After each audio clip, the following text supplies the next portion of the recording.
सभी साथियों को जोहार। अभी तक आप लोगों को तो ये खबर मिल ही गई होगी कि जो जेपीएससी ने अपना टेंटेटिव एग्ज़ाम डेट जो जारी किया है वो ऑफिशियल वेबसाइट के हिसाब से 12 सितंबर को वो कहा है कि 12 सितंबर 2021 22-23 नहीं 2021 में ही 12 सितंबर को ये एग्ज़ाम आयोजित होने वाली है। तो आप लोग भी अब स्टार्ट हो जाइए फुल प्रैक्टिस मोड में कि जितना अभी इस समय में आप अधिक से अधिक प्रैक्टिस कर सके वो आपका बहुत ही लाभदायक सिद्ध होगा कि आप अधिक से अधिक प्रैक्टिस करिए, प्रैक्टिस सेट बनाइए। जितना भी हमारे आप टेस्ट सीरीज को ले सकते हैं, अगर हमारा नहीं पसंद हो तो किसी और का भी ले सकते हैं, तो लेकिन आप हमारा बना करके देखिए क्योंकि वो ओवरऑल एक संपूर्ण पैकेज बनाया गया। बहुत ही क्वेश्चन बोल सकते हैं ना कि पूरे सिलेबस को कवर करते हुए हर एक पॉइंट से, कि जिससे कि आपका पूरा सब्जेक्ट का जो टॉपिक्स जितने भी हैं वो सारे उसमें इंक्लूड हो जाएं। तो इस हिसाब से बनाया गया है। तो आप ये एक बार बना के देखिए क्योंकि इसमें दो तरह का पैकेज बना हुआ है। एक तो सिर्फ आपका 30 सेट्स हैं, सिर्फ कुल मिला के 30 set, paper 1 15 set, paper 2 15 set, ये चीज़ है। पहला एक पैकेज ये है और एक पैकेज ये है कि इस 30 सेट के अलावा भी आपको 50 बोल सकते हैं इसको क्विज टेस्ट बोलिए, ये 50 क्विज टेस्ट है जो कि प्रत्येक ये सब्जेक्ट वाइज इसके दिया गया है। आप लोग बहुत सारे लोग जो लिए हुए हैं वे लोग आप लोग बता भी सकते हैं कि आप लोग बताइएगा कि आप लोगों को कैसा लगा, क्या इसमें आप लोगों को कुछ इसको बनाने के बाद आपके सिलेबस में आप कंफर्टेबल महसूस कर रहे हैं कि नहीं, क्योंकि इसमें जो प्रश्न दिए गए हैं उसका बहुत ही विस्तार पूर्वक वर्णन है। और इतना अगर आप इस कर लीजिएगा तो वो समझिए एक तरह से आप पूरे सिलेबस को आप पढ़ लीजिएगा। तो इतना करने के बाद चलिए फिर से हम लोग अपने क्लास की ओर बढ़ेंगे। तो आप देख लीजिए, प्रैक्टिस करना स्टार्ट कर दीजिए जितना भी कर सकते हैं। लगभग अभी 1 महीना से ज़्यादा समय है तो इसमें आप बहुत सारा प्रैक्टिस कर सकते हैं। इसके अलावा भी बहुत सारा प्रैक्टिस कर सकते हैं। जितना भी आपको इसमें व्याख्या दिया है उसे आप बहुत ध्यान से पढ़िएगा, उसे प्रयास करिएगा कि याद कर लीजिएगा। बहुत सारे आप अगर पढ़ चुके होंगे तो उन्हें बहुत कॉन्सेप्ट तो पहले से ही होगा, साथ में इसका भी सहयोग लीजिए। तो उसके बोलते हैं ना कि सोने पे सुहागा, वो हो जाएगा। तो चलिए आज हम लोग इस बात को यहाँ रोकते हैं और फिर से आज अपने क्लास की ओर बढ़ते हैं। तो आज हम लोग 2 अध्याय पढ़ने वाले हैं, ठीक है। कुल 19 अध्यायों में अभी तक 4 अध्याय हमारा कंप्लीट हो चुका है और आज 5वां और 6ठा अध्याय होगा। अब देखिएगा, अब थोड़ी तेज़ी से चीज़ें बढ़ेंगी आगे। इसके बाद आपका 7वां है, उसमें कुछ महत्वपूर्ण धाराएं हैं और जहाँ जहाँ महत्वपूर्ण होगा उन धाराओं को ही पढ़ना है। बाद बाकी जो आपको वकील बनना नहीं है, केस लड़ना है क्या, केस तो लड़ना नहीं ना है। एग्ज़ाम में सिर्फ यही है कि आप सीएनटी से ओवरऑल परिचित हों, कि आप उसके बारे में जानते हों। जो भी महत्वपूर्ण धाराएं हैं, तो जो भी रैयतों से संबंधित कुछ जो बहुत अति महत्वपूर्ण धाराएं हैं उनको हम लोग विशेष तौर पर देख रहे हैं कि उसे ध्यान से देखना है। बाद बाकी को थोड़ा थोड़ा देखते आगे बढ़ते जाना है, ठीक है। तो चलिए आज हम लोग स्टार्ट करते हैं अध्याय 5। अध्याय 5, इसमें एकमात्र धारा है 37, एकमात्र धारा है। एक धारा के लिए ही ये अलग से अध्याय है। इसमें उन रैयतों के बारे में कहा गया है जिन्हें कि खुदकट्टी अधिकार प्राप्त है। खुदकट्टी अधिकार समझ रहे हैं, बात हो चुका है आप लोगों को, मैंने पहले भी बताया है कि खुदकट्टी अधिकार का मतलब क्या हो गया कि वैसे रैयत, खुदकट्टी रैयत वे लोग कहलाएंगे कि वैसे रैयत जिन्होंने गाँव को बसाया है, मतलब जंगल काट के उसे रहने योग्य बनाया, उसे खेती योग्य बनाया, वैसे रैयतों को खुदकट्टी रैयत कहते हैं। और उन्हें जो अधिकार प्राप्त है ये खुदकट्टी अधिकार बोल सकते हैं। खुदकट्टी रैयत या खुदकट्टी अधिकार प्राप्त रैयत, जो भी कह लीजिए, एक ही बात है। तो इसमें यही चीज़ है कि जैसे अभी तक क्या हुआ था, अभी तक हम लोग देखे थे पिछले अध्याय में, जैसे अध्याय 4 में क्या देखें कि लगान की वृद्धि कमी, ये चीज़ देखें। इसमें क्या है, खुदकट्टी अधिकार प्राप्त रैयत में बोला गया है कि ये लोग भी जो खुदकट्टी अधिकार प्राप्त रैयत, वैसे रैयत जिन्हें कि खुदकट्टी अधिकार प्राप्त होगा, वे रैयत भी लगान की में वृद्धि या कमी के दायी होंगे। मतलब उनका भी लगान बढ़ाया घटाया जा सकता है। क्योंकि ऐसा तो वो लोग भी बोल सकते थे कि नहीं हम लोग तो खुदकट्टी अधिकार प्राप्त रहिए थे भाई, तो मेरा लगान कैसे बढ़ सकता है। तो इसमें साफ साफ बता दिया गया है धारा 27 अध्याय 5 में कि आपका लगान भी बढ़ाया जा सकता है यदि आवश्यक हो। मतलब ससमय अगर वो उपयुक्त नहीं बैठता है, लगान का जो दर है वो उपयुक्त नहीं बैठता है समय के अनुसार से, तो उसे समय समय पर रिवीजन करते हुए बढ़ाया जा सकता है। इसमें वही चीज़ कह दिया गया है कि लगान में वृद्धि या कमी का दायी होगा। मतलब खुदकट्टी जोत का भी लगान बढ़ाया घटाया जा सकता है।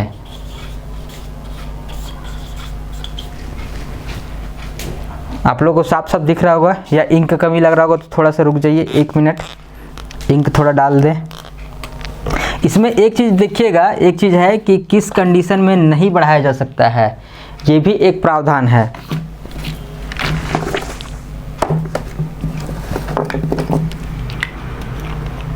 कि किस कंडीशन में नहीं बढ़ेगा, इस पे भी अभी चर्चा करते हैं, रुक जाइए थोड़ा सा। एक कंडीशन है कि उस कंडीशन में नहीं बढ़ाया जा सकता है।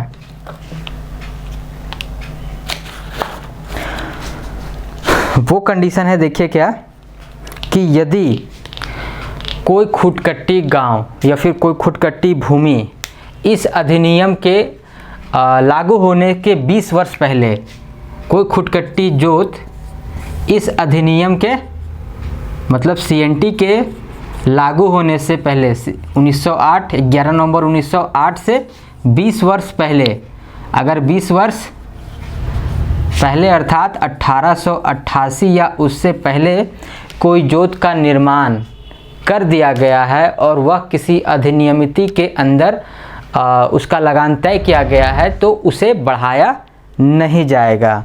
ये चीज़ उसमें कह दिया गया है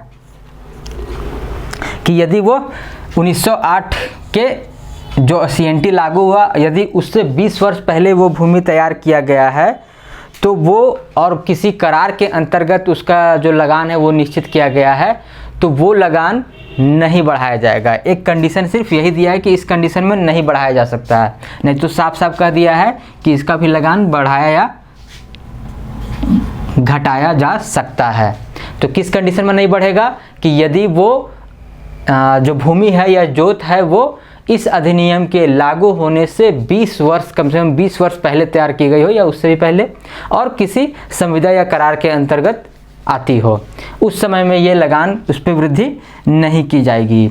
दूसरा और बात इस पर कहा गया है कि यदि घटाया या बढ़ाया जाए, घटाने का तो ऐसा नहीं, सिर्फ बढ़ाने पे पाबंदी लगाया गया है कि अगर बढ़ाने का ज़रूरत पड़ भी जाए, कि बढ़ाने का ज़रूरत हो, तो एक कंडीशन ये होगा कि क्या बढ़ेगा कि उसी समतुल्य में जिस गांव में वो जोत है, मतलब कि वो खेत है, उतना ही बड़ा वैसा ही समतुल्य जमीन का, भूमि का लगान किसी अधिभोगी रैयत के द्वारा कितना पे किया जा रहा है उसका आधा होगा। अर्थात ये हो गया कि मान के चलिए कोई गांव है, आपका गांव है, आप खुदकट्टी अधिकार प्राप्त रैयत हैं, मतलब आपकी जो जोत है वो खुदकट्टी जोत है, तो ये तो बोल दिया 37 में कि बढ़ाया घटाया जा सकता है, ठीक है, बढ़ेगा, लेकिन कितना बढ़ेगा, तो उतना बढ़ेगा कि यदि कोई दूसरा अधिभोगी रैयत है आपके जितने बड़े ज़मीन में, जैसे मान के चलिए आपका भी 5 एकड़ है, उसका भी 5 एकड़ है, तो वो अधिभोगी रैयत है और आप खुदकट्टी अधिकार प्राप्त रैयत हैं, तो उसका लगान यदि उसी समतुल्य में, मतलब आपका जो ज़मीन दोनों का गांव का सेम है, सेम कंडीशन है, तो यदि उसका लगान 500 रुपया है तो आपका अधिक से अधिक 250 होगा, उसका अगर 10,000 है तो आपका अधिक से अधिक 5,000 होगा, मतलब 50% ही हो सकता है, जितना कि अधिभोगी रैयत का होगा उससे आधा खुदकट्टी अधिकार प्राप्त रैयत को जो होंगे इस जोत पे इतना ही बढ़ेगा। तो ये चीज़ एक विशेष तौर पर उसे दिया है अधिकार कि आपका 50% से ज़्यादा वृद्धि या लगान आपको नहीं देना होगा, कि आप जितना वो पे कर रहा है उससे आप आधा आपको पे करना है। यदि आप खुदकट्टी अधिकार प्राप्त रैयत हैं, आपका वो जोत है वो खुदकट्टी जोत है तब। क्लियर है? धारा 37 और अध्याय 5 यहीं पे होता है समाप्त। अब आ जाते हैं हम लोग अगले अध्याय की ओर, अध्याय 6। चलिए अब उस पर बात करेंगे।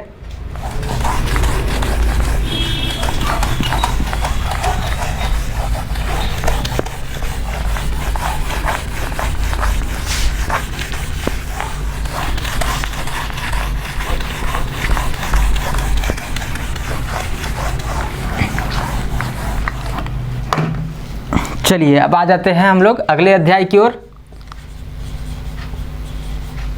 अध्याय 6। इसमें है आपका धारा 37 तुम लोग पढ़ लिए, 38 से लेकर के है 38, 39, 40, 41, 42, हाँ 42 तक है।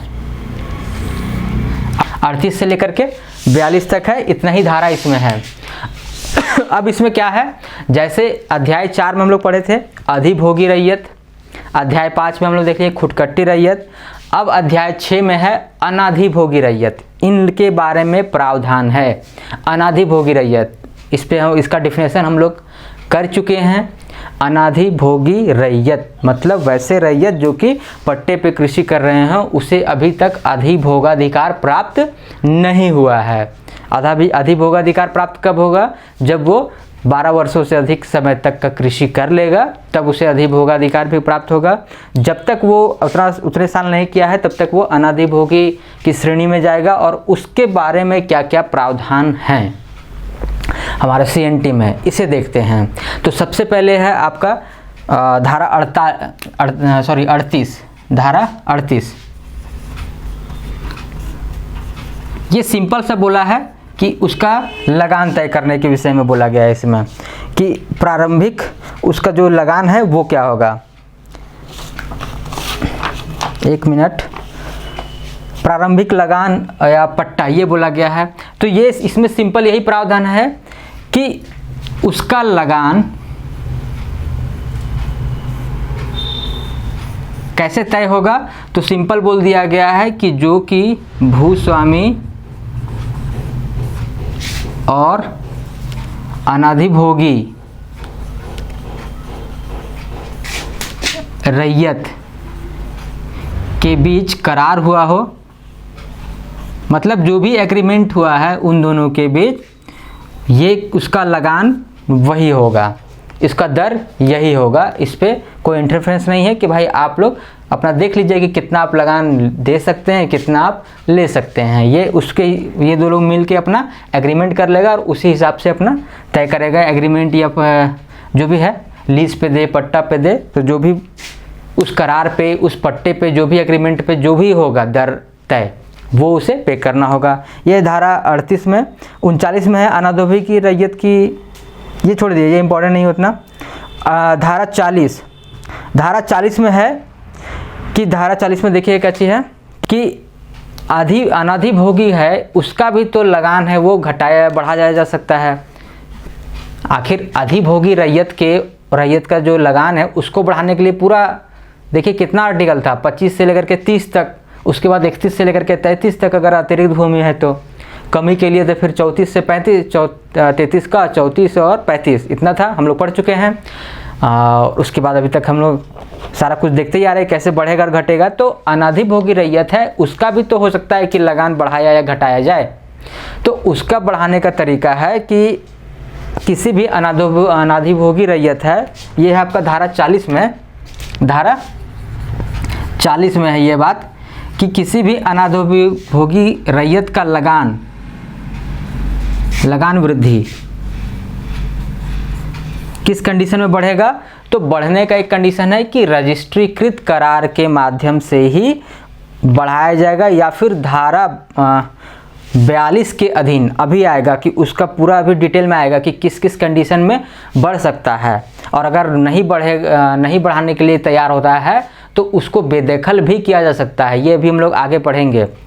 ठीक है, तो किसमें क्या चीज़ लिखा है कि किसी अनाधिभोगी रैयत का लगान रजिस्ट्रीकृत करार या धारा 42 के अधीन करार के सिवाय नहीं बढ़ाया जाएगा, उसके अलावा नहीं बढ़ाया सकता है। या तो फिर उसको रजिस्ट्रीकृत, मतलब वही समझिए रजिस्ट्रीकृत कहाँ कराने जाइएगा आप, कचहरी में, दैट मीन्स सरकार के पास।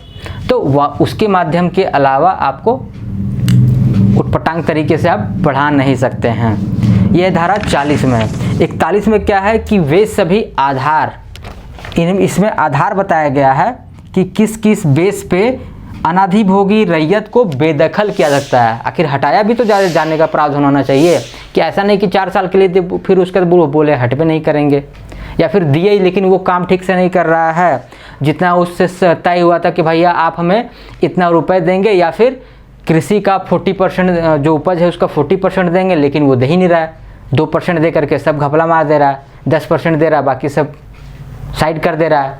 तो वैसी कंडीशन में क्या होगा, तो उसे कुछ तो प्रावधान होना चाहिए कि अगर वो शर्त को ना माने या फिर कुछ भी अनबन से अगर वो नहीं करने के योग्य है या सक्षम नहीं है, तो फिर उसे हटाने का कुछ तो प्रावधान होना चाहिए।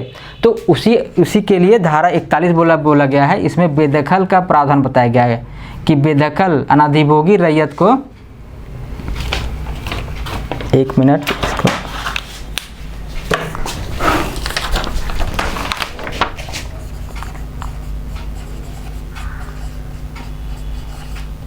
अनाधिभोगी रैयत जो है उसको बेदखल करने के आधार,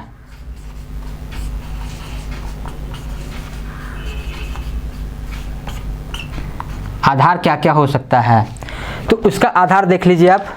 आधार क्या क्या है कि आधार ये है कि सबसे पहले ये चीज़ हम लोग पहले भी पढ़ चुके हैं कि यदि कोई कृषक, कोई रैयत नहीं होता है कि भाई 2 साल का बकाया हो चुका है, 2 साल से वो कोई लगान नहीं दे रहा है, तीसरा साल भी स्टार्ट हो गया है और उसका भी 60 दिन बीत गया है, यहाँ पे 90 दिन है, हाँ 90 दिन बीत गया, सॉरी 90 दिन ही था कि 90 दिन बीत गया है, उसके बावजूद भी वो लगान नहीं पे कर रहा है, लगान भुगतान करने में असफल है, तो उसे बेदखल किया जा सकता है। ये हम लोग पहले भी देख चुके हैं। तो धारा 41 में पहला आधार तो यही है कि अगर वो लगान देने में असक्षम हो या असफल रहे या फिर नहीं दे रहा होगा जानबूझ के भी, तो उसे बेदखल किया जा सकता है। दूसरा पॉइंट क्या है कि उसने भूमि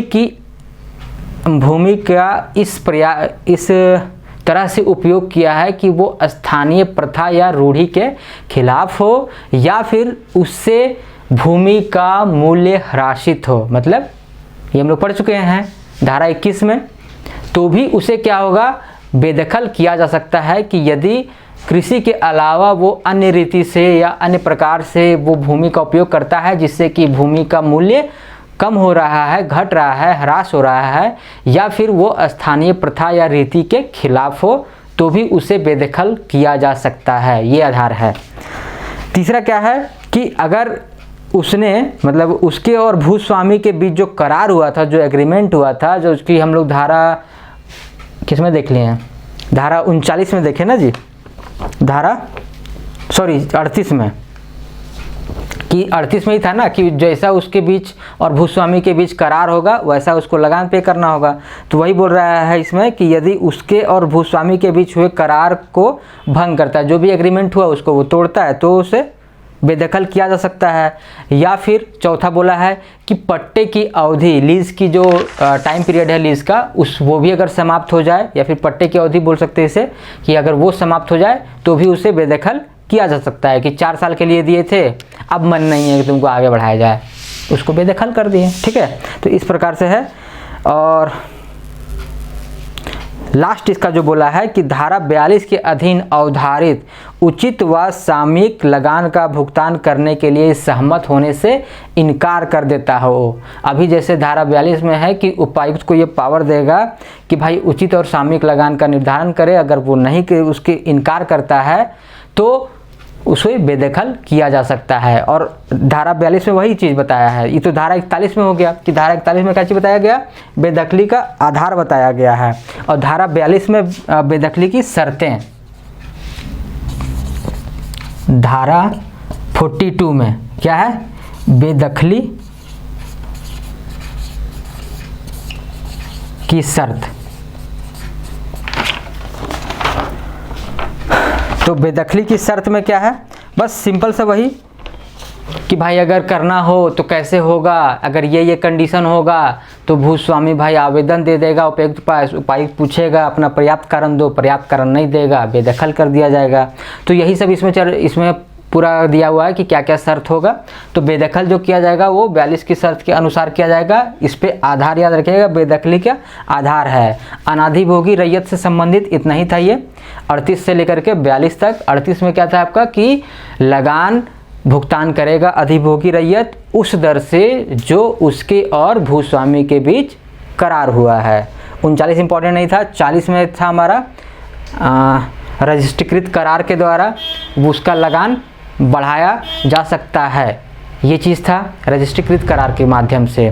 ठीक है, उसके बाद फिर क्या चीज़ था, धारा 41 में था बेदखल करने के आधार कि किन किन आधारों पर उसे बेदखल किया जा सकता है। तो इस पर भी बात हुआ, सारा अभी हुआ कि वो अगर धारा 21 का उल्लंघन करता है और या फिर करार तोड़ता है या फिर पट्टा समाप्त हो जाता है या फिर वो तैयार नहीं होता है लगान वृद्धि के लिए धारा 42 के अनुसार, तो उसे बेदखल कर दिया सकता है, ये इसका आधार माना जाएगा। और धारा 42 में बेदखली की शर्तें हैं, इसका बहुत सारा फिर अपना नियम कानून है कि कैसे कैसे कौन देगा, किसके इसको उपायुक्त पास जाएगा, उपायुक्त अगला को इत्तला करेगा, वो आएगा, दोनों का फिक्स करेगा, मीटिंग कराएगा, दोनों से कारण पूछेगा, जिसके बातों से उपायुक्त सहमत होगा उसकी बातों को मानेगा, अगर भूस्वामी से सहमत हो जाए तो उसको बेदखल कर देगा अनाधिभोगी रैयत को, अगर उसकी बात से सहमत हो जाए तो भूस्वामी को बोलेगा कि भैया कंट्रोल।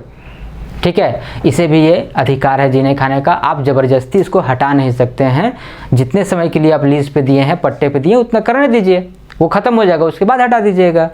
ठीक है, तो ये हो गया हमारा क्लियर। अब आते हैं हम लोग अध्याय 7 में। आज इसे भी कंप्लीट कर ही लेते हैं। आइए, बस एक ही उसमें भी धारा है, इसलिए उससे भी देख ही लेते हैं।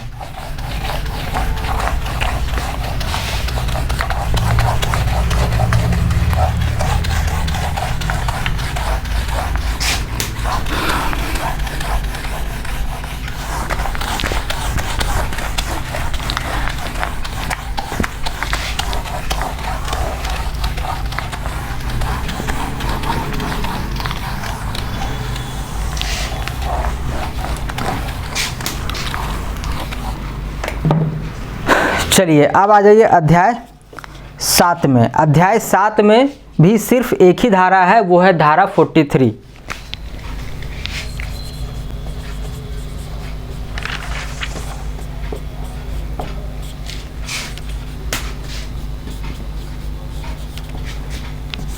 बस एक ही धारा है 43।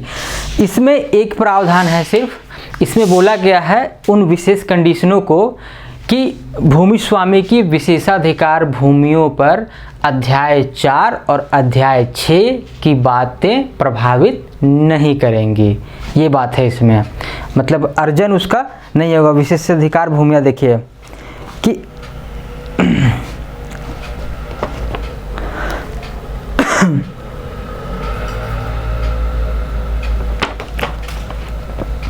अभी जो बोले वो चीज़ कि अध्याय 7 में क्या है, धारा 43 में कि विशेषाधिकार युक्त जो भूमियां हैं, विशेषाधिकार युक्त भूमि किस धारा में है, आप लोग को कई बार अभी तक चर्चा में आ चुका है। भूस्वामियों की विशेषाधिकार युक्त भूमि को धारा 118 में परिभाषित किया गया है। ठीक है, ये तो याद होगा, धारा 118, ये याद रखिएगा, बहुत महत्वपूर्ण है कि विशेषाधिकार युक्त भूमियाँ। मेरा यह प्रयास रह रहा है कि भाई जितना भी है कि इस हमारा जो क्लास है इसमें जो बातें हम लोग कर रहे हैं, तो इसमें जो महत्वपूर्ण धाराएं हैं उनका बार बार इतना प्रयोग हो जाए कि आपको सुनते सुनते वो दिमाग में बैठ जाए कि नहीं ये चीज़ यहाँ पर है, ये चीज़ यहाँ पर है, इसमें ये चीज़ है, इसमें वो चीज़ है। इसलिए देखिए कि जो चीज़ रिपीट हो रहा है उसके बार बार उसको रिपीट करके बता दिया जा रहा है कि यहाँ से है, ये यहाँ से है, वो यहाँ से है, ताकि वो चीज़ आपके दिमाग में बैठ जाए। ठीक है, बैठ जाए कि एक ही बात को आप 5 बार 10 बार सुनिएगा, रोज़ सुनिएगा भाई। पूरे क्लास में अगर आप एक बात को अगर 20 बार 50 बार सुन लिए तो भाई वो तो याद रह ही जाएगा। तो इसलिए इसे बार बार रिपीट भी किया जा रहा है। तो इसमें क्या चीज़ बोला गया है कि जो विशेषाधिकार युक्त भूमियाँ हैं उसके संदर्भ में प्रावधान है, बोला गया है कि उसका अधिभोगाधिकार अर्जित नहीं किया जाएगा, मतलब उसको एक्वायर नहीं किया जाएगा। जो विशेषाधिकार युक्त भूमियां हैं, मतलब अध्याय 4 और अध्याय 6 से प्राप्त इसको छूट प्राप्त होगी इस प्रकार की भूमियों को। एकमात्र धारा है 43, तो उसमें क्या क्या प्रावधान है देखिए कि भूस्वामी की विशेषाधिकार युक्त भूमि जो कि धारा 118 में परिभाषित है, तो उनकी भूमियों को ये प्रभावित नहीं करेंगी। अध्याय 4 और अध्याय 6 अधिभोगाधिकारी रैयत और अनाधिभोगी रैयत, इन दोनों रैयत को ये जो संबंधित जो भी प्रावधान है वो इसे प्रभावित नहीं करेंगी, जो भी भूस्वामी की विशेषाधिकार युक्त भूमियां हैं, धारा 118। उसके बाद दूसरा कंडीशन दिया हुआ है कि उन भूमियों पर यदि वो 1 वर्ष से अधिक का किसी से पट्टा किए हुए हैं, उसका भी एक्वाइजेशन मतलब नहीं लिया जाएगा उसको।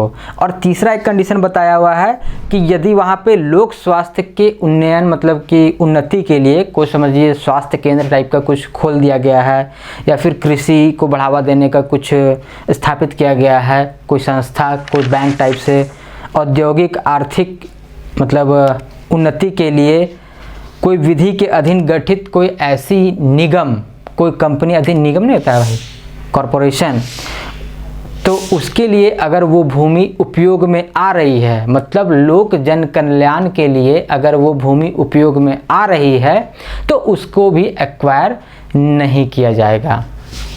क्लियर है? यहाँ तक बातें समझ में आई? तो आज हम लोग ये देख लिए धारा अध्याय 5 जिसमें कि मात्र एक धारा था, फिर अध्याय 6 जिसमें कि हम लोग का 38, 39, 40, 41, 42 5 धाराएं थी, और एक अध्याय 7 जिसमें कि एक मात्र धारा है जिसमें कि बोला गया है विशेषाधिकार युक्त भूमियों का एक्वाइजेशन उसका निषिद्ध रहेगा। ठीक है, कि रोक लगाया गया किस किस पर, तो जो 118 के धारा 118 के अंतर्गत विशेषाधिकार युक्त भूमियां हैं, वो अगर वो किसी जिसका भूमि है अगर किसी से अधिक पट्टा पे दिया हुआ 1 वर्ष से अधिक का, तो या फिर वहाँ पे लोक या जन कल्याण बोल सकते हैं, उसके लिए अगर वो यूज़ हो रहा है कि रास्ते के लिए यूज़ हो रहा है, स्वास्थ्य सेवा के लिए यूज़ हो रहा है, कृषि उद्यान के लिए हो रहा है, तो उस प्रकार की भूमियों को भी एक्वायर्ड नहीं किया जाएगा, मतलब उसका अर्जन नहीं किया जाएगा। तो ये बातें आपको उम्मीद है समझ में आई होंगी। कल हम लोग पढ़ते हैं अध्याय 8 और जो कि बहुत ही महत्वपूर्ण है, उसमें धारा 46 आने वाला है जो कि पूरे CNT में सबसे महत्वपूर्ण बोल सकते हैं कि सबसे महत्वपूर्ण है। पिछले बार का प्रश्न पत्र उठा के देखिएगा, 3 क्वेश्चन आपको वहीं से मिल जाना है। तो आज के लिए इतना ही, फिर मिलते हैं हम लोग कल। धन्यवाद।